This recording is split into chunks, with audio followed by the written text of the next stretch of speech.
Soy Macarena, escritora y correctora, y en el vídeo de hoy vamos a hablar de qué es el narrador. Mucha gente piensa que el narrador, bueno, es la voz del autor, la voz de un personaje o la voz de una especie como de Dios todopoderoso que lo observa todo, lo sabe todo y bueno. Pero lo cierto es que el narrador no es solo una entidad, no está ahí solo para contar hechos, sino que también para ordenar, dar sentido a la historia y filtrarla, por supuesto. Está para decidir qué se dice, qué se calla, desde qué punto de vista se hace y por qué, con qué distancia y con qué grado de conciencia se cuentan las cosas. En otras palabras, el narrador es una construcción pensada para contar las cosas por unos motivos determinados y de una forma determinada. Y esto va más allá de decidir si es tercera o primera persona o si es omnisciente o equisciente.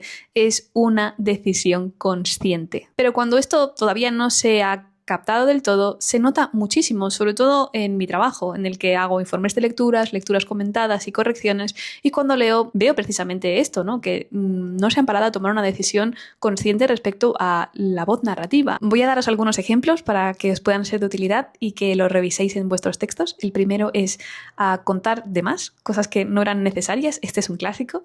El segundo es a los cambios de tono, lo que parecía ser una historia reflexiva y melancólica, de repente tiene unos arranques de humor que no acabamos de entender, que al lector lo sacan un poco de la historia. La tercera es el cambio de foco, que no se justifica y que no encaja con el resto de la historia.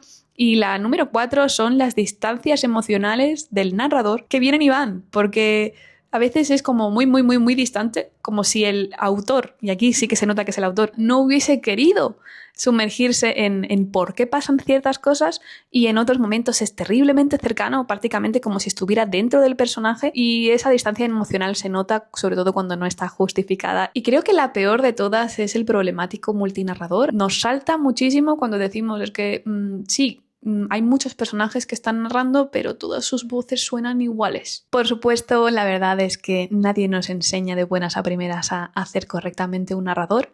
Eso nos lo enseña la historia, porque dependiendo de la historia que queramos contar vamos a necesitar una voz narrativa u otra. También nos lo enseña la práctica, hay que escribir y escribir mucho, y sobre todo la lectura. La lectura es nuestra mayor aliada en esto, leer con criterio y leer con atención. Así que si tu texto se te resiste y quieres asegurarte de que el problema no es tu narrador, pregúntate qué voz necesita tu historia para que puedas contarla, y por último, ¿qué necesitas que haga? Porque el narrador no es solo una etiqueta del estilo primera, segunda, tercera persona, omnisciente o equisciente. El narrador es una construcción. Y es una construcción que debes hacer tú, de forma consciente y en favor de tu historia. ¿Qué cosas tenéis en cuenta a la hora de decidir un narrador? Dejádmelo en los comentarios. Nos vemos en el siguiente vídeo.